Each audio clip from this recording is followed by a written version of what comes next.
Trailblazers? Welcome back to Newcastlecrew, a Southgate Media Group podcast dedicated to the DC comic book character of John Constantine. I am Lilith, and joining me for the ride is... Hey everyone, it's Phil. Go. Up for discussion today is a bittersweet issue of Constantine number 15, Fortune's Friend. A very... yeah, I will get into it. Yeah. So, yeah, this issue. I enjoyed the story in parts, but the more that I think about it, the more that it feels like I don't think whoever wrote this story has ever been to China. Doesn't know a single Chinese American or Chinese national person in their life. It was very stereotypical. Why every character went ching chong, ching chong? No, but like, okay, yes, it's true that 4 is a bad luck number and that red is a good color. I feel like that's all they knew about Chinese culture. Oh, I didn't tell you. It was overkill on the red. Is that like something for the Chinese culture? I thought it was like... Yeah, it is. Fuck. 4 is a bad luck number because there's a homophone word in Chinese. Okay. I think it's Mandarin. That means death. 13 is a good number, and I don't know if it's Japan or China, but black cats are actually... It's Japan, actually. Never mind. Black cats are good luck in Japan. But that's not like feng shui, is it? Yes, actually. Some of it is. It? Okay. Yeah. I was actually watching an episode of Deception. I know, don't yell at me. It's on ABC. It's about a magician turned FBI consultant. I mean, I love The Mentalist, so I just gave it a shot, and they actually did an episode about it that was a lot more like accurate than this comic. And you yell at me for some of the stuff I watch. You know, my boyfriend likes stuff like the 100 and anime, so like procedurals are like our ground, where it's like, okay, maybe we didn't watch 3 episodes, but we can still pick up on the next episode. And at least it wasn't on CBS. It's not like I watch NCIS reruns on USA because it leads into the SVU marathon. I mean, that's comfortable Saturday TV. And y'all know Mark Harmon can get it. That should be our tagline. Jeez. At this point, it probably should. Anyway, not to be confused with Dan Harmon. Anyway, so yeah, that was like, as somebody who has been kind of forced to know a little bit about all kinds of Asian cultures, that I think that's just really kind of stuck in my car today. As I was rereading this, I'm just like, this guy knows nothing. So random. But yeah, no, but I did like the story, what brought him to him, and they have this whole thing in common where they were both at young ages. Like they did the magic and it killed their family. And they were both basically marked at a young age to become these mages. Now she's way OP. Like she's got this palace and a penthouse of this building. Well, yeah, that's the crazy thing, because he's like, how is this power not like ripping you apart? Because I don't know, I guess it takes like a major expenditure of magic just to like, keep all this stuff in the penthouse. Well, it's weird because he finds this good luck coin, and this whole story is just so, I don't know, weird. Yeah, I mean, and Mr. E's in the blade, like, I mean, God, stop listening to him, John. Obviously, he has his own agenda. Because it turns out she was a student of his, and she was troublesome, and so, he killed 2 birds with 1 stone. And so, long story short, the cult is the reason why, caused John's, family's demise. And of course, we get the glimpse of something big is coming. That can manipulate reality and all these things. And I'm just like, this better not be another crossover. But of course, it's leading to another crossover. Well, last episode you said you liked the Future's End stuff. I do, but it's just, it's obviously that they were building to another big event. And that's literally all this book has been. Oh, yeah. So that's just was my frustration. It's like, yeah, back like on Crisis, the original Crisis, I actually did like seeing John interact with the DC continuity, like the main continuity. I enjoyed it, but it was so brief. Oh yeah, because there were so many characters in there. Yeah, unless you were like a Superman or something, or yeah. But like, no, I was like, oh, that would be fun. But then they never really got around to it. Like, I think he only like basically dealt with Shazam, and then like these like really C-listers, like, you know, Nightmare Nurse and stuff like that. I mean, shout out to the Nightmare Nurse fans if there's any. I'm sorry. But yeah, like this just like the story was, I mean, outside of the whole stereotypical stuff, was good. I like they made that connection, but he's just gotta get his head out of his butt at this point. But no, before I forget, is there like a big like Nightmare Nurse story that you're like that you would point to, just like, yes, this is like the definitive Night Nurse story? Well, there's like 3 different versions of Nightmare Nurse. And the New 52 one was that we basically learned when he confronted Nightmare Nurse the first time, which wasn't even really, you know, that whole thing. I don't know. It's not really one. It's DC. Everything's wishy-washy, and give it 5 minutes, it can change. Legacy character. Is there such a thing if you're not the Trinity, to be honest? Well, even the Flash is pretty wishy-washy. Yeah. He's pretty wishy-washy nowadays. Anyway, this artwork just killed me. It was too much red. It wasn't crisp at all. The panel construction didn't flow. I know a lot of reviews were like, this issue left me frustrated. It was such a good story, but the art just really drug it down for a lot of people as I was reading through the reviews and stuff. Oh yeah, like we were even saying before we got on here. Yeah, the art really brought this down for me. It's way too much like red. Like there's too much of a lot. Hard on the eyes. Well, it's like too much red, or even the stuff with like a ball. There's like, you know, too much like there's just too much in like every panel. It's like that's too dark. Yeah, it's what's that ad on the back? The back. Dorky presents video games versus real life. Oh, it must be some website, Dorkly. It's still better than the Twix ad fiasco. I will never forgive them for it. Never. Hey, you can't be yourself when you're hungry. Oh my god, that was worse because it was the Wonder Woman thing too. That's the second worst thing. It's like, what are you trying to say, bro? I know. Next thing you know, they'd be like, "Hey, have a Twix. It's that time of the month." God, just minute advertising. Get them all out of there. Seriously. This book has so much potential, and I just don't know where they kept going wrong. I don't think they have like an editorial guide for Constantine. It's like, yeah, sure, do whatever you want. Nobody knows. Well, again, Constantine. I know people are sick of me saying this, but that's like that was the problem. Another problem with the New 52. It's like stuff wasn't plotted out like as expansively as it should have been.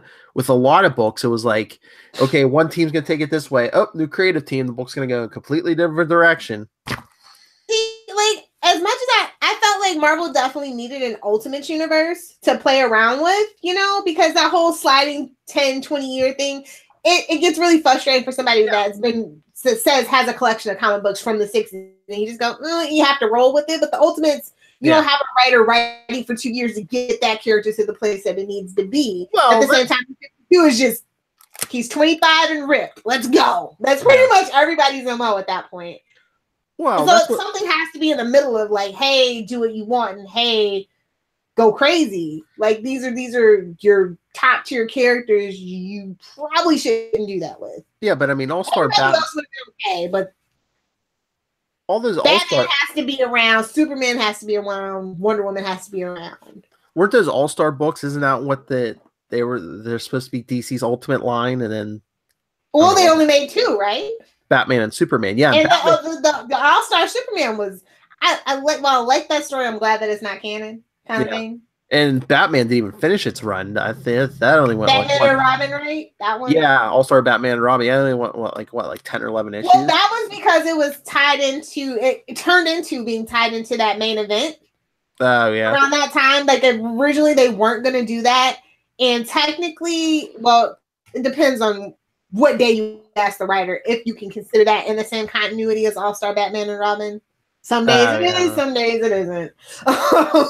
One of those things. So yeah, I mean, that also Superman, like I said, I like the story, and like I really feel like they got like who the characters were, especially like Lois and the importance of Superman. But boy, am I glad that's not canon, because there was some shenanigans in that book. And also Batman and Robin was a little weird too to me.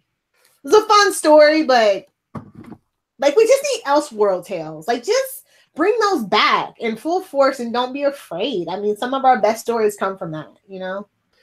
Yeah, Constantine could use a really cool Elsewhere tale. To define him. I mean, what's the one thing everybody remembers about All-Star Batman and Robin?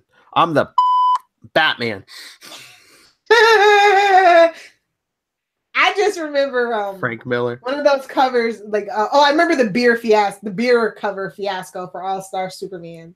Oh yeah. You remember that? They had to recall the covers. Mm-hmm.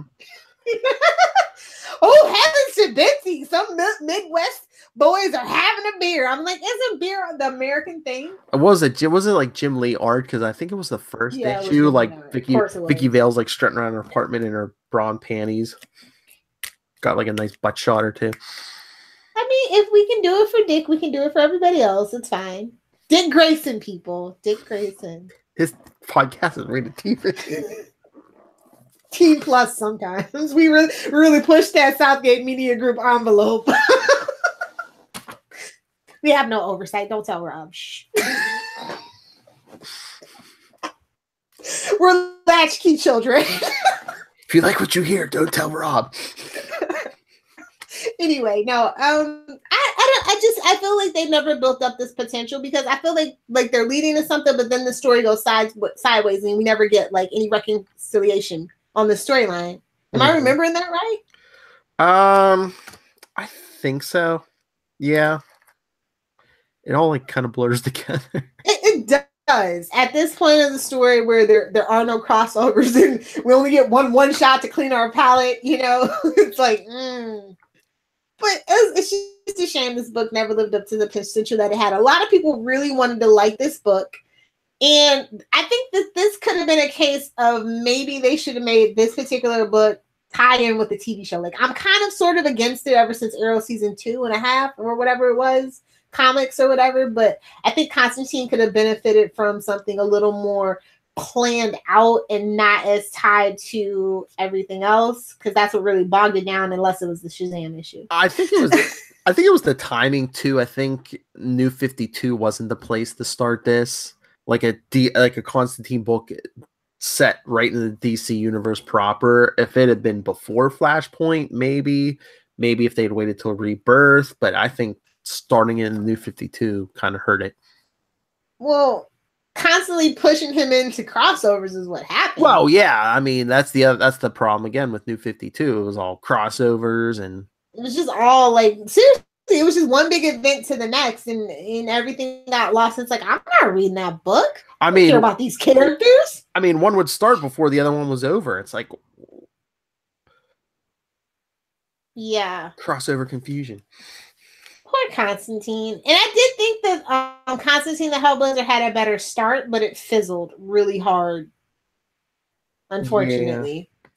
See, it's just like you can't pick and choose. You have to have somebody who really understands who Constantine is, somebody that has a knowledge and a care of Constantine. And I've never felt like that since they decided to put him into the main continuity, that we've had that writer. I'm just like, can't you just pay Alan Moore some money or something? Can we just like bury that beef or what? I mean, it's not our fault he sold the rights to Watchmen because he was broke or whatever it was. Like, why do the fans have to suffer? I mean, you're throwing all this money at Bendis. Can we throw in some money at somebody people like? Oh, I'm kidding. I told you, I'm re-falling in love with Superman, so I'm like kind of forced to give Bendis a chance because I really want to like modern day Superman. I really do. And stay tuned, everyone, because if you're curious about the Bendis Man of Steel, we have a special coming up. 6 weeks of Bendis. Well, it's comparing Bendis to the past, so it's burn. You see, you know it. Feel the burn. I mean, honestly, looking back when I first started reading the Burn run, I was just like, who the hell does this guy think he is? And then I fell in love with him. You know what I mean? Mm-hmm. I didn't have all these preconceived notions about John Byrne though, because I did like the Marvel stuff that he had done before he came to DC. Whereas for the most part, I don't like a lot of stuff that Bendis did, like outside of like Jessica Jones and stuff like that for the Marvel stuff. So Daredevil. Yeah. So, you know, it's kind of apples to oranges at this point. And we'll see that probably. I mean, I think Bendis does better work when he's like on more street level characters. Like once he starts going bigger with like Avengers, or even that's why I'm worried about Superman. Although the Avengers, I felt that he did spice it up, and probably intentionally so, because at that point when he came in, it was kind of boring. He did change the status quo a little bit. Yeah, and for me, he made it a little fun, but I felt like those dynamics were definitely off. Yeah, and it just seems like, I don't know whether he intended to or not, but it just seemed like a lot of it was selling out. It's like, oh, let's throw Spider-Man in here. Let's throw Wolverine in here. Oh, well, you know, that might have not been him. That might have been a Marvel mandate. That's much like, hey, make it a Bat book. Hey, make it a Justice League book. Hey, make it a Titans book. Mm-hmm. You know, when your books aren't doing that well, who are you going to call? Definitely Spider-Man. Definitely Wolverine.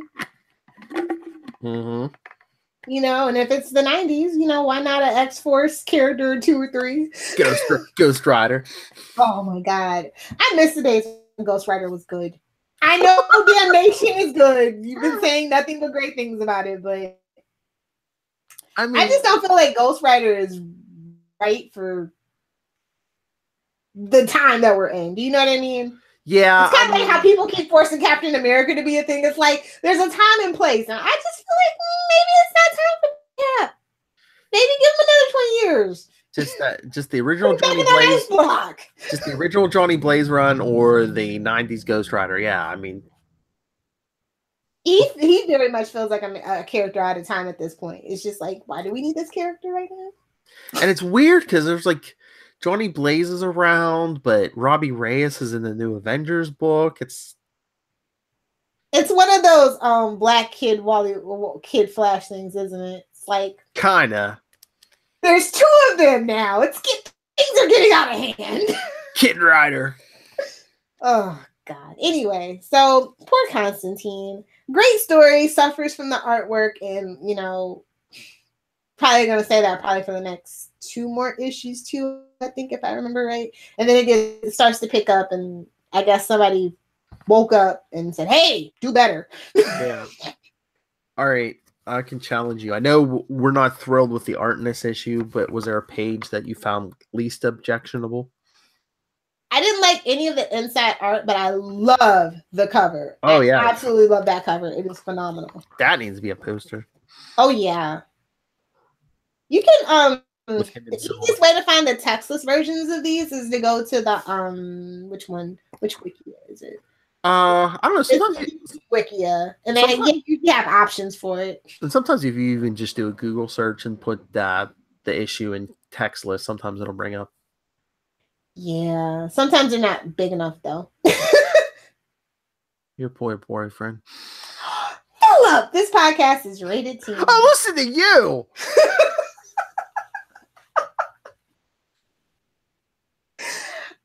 It was not me this week, in case you're listening, babe. It was not me. I'll insult your manhood next episode, babe, not this week.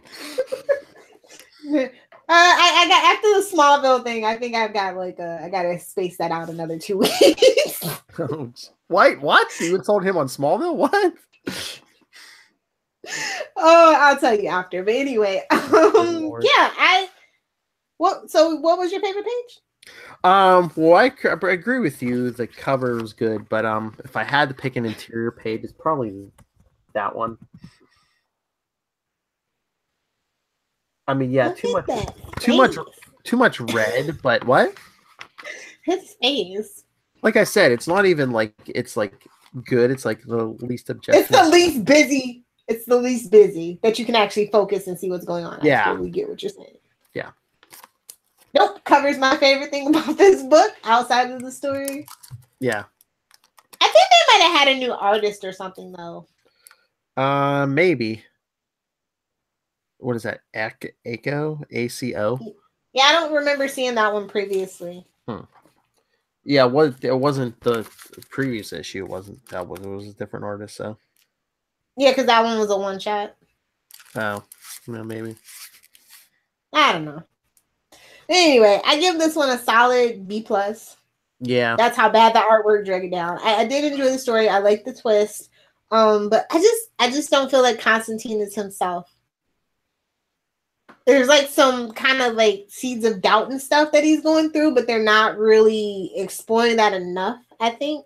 Mm-hmm. And I think that is the best thing about this particular run is that we do get glimpses inside of Constantine, but I don't think we elaborate enough on it.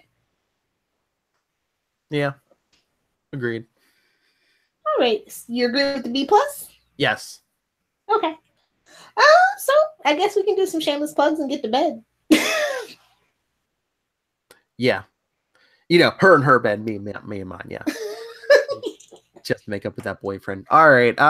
If you want to email us any thoughts on Constantine or the ever-shifting state of DC or comics in general. Oh, that reminds me. I had an idea. Remind me to tell you after this. But email us, Newcastlecrew@gmail.com, Facebook.com/Newcastlecrew podcast, @Newcastlecrew and @CL Sidekicks, both on Twitter.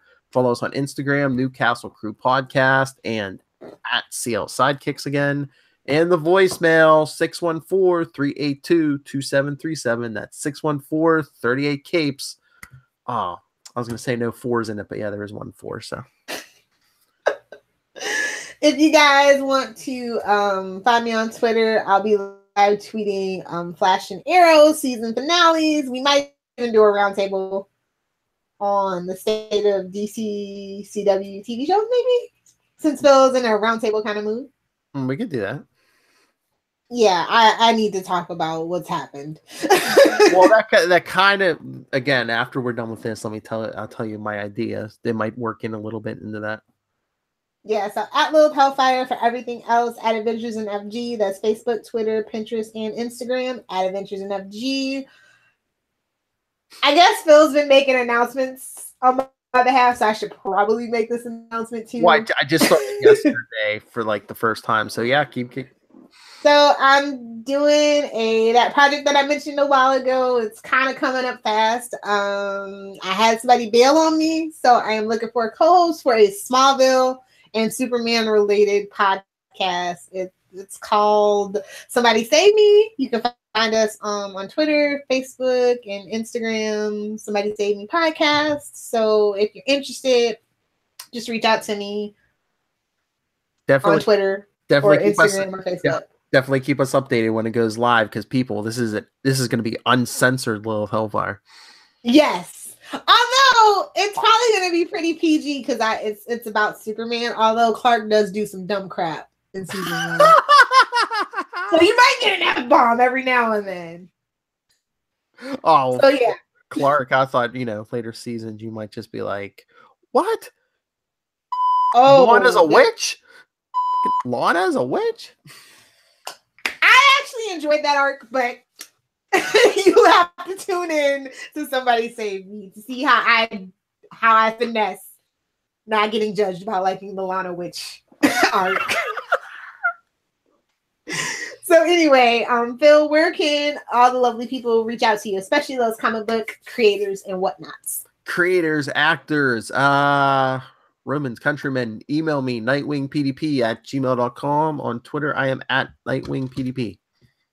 We need a tag, D&D with Matt Ryan.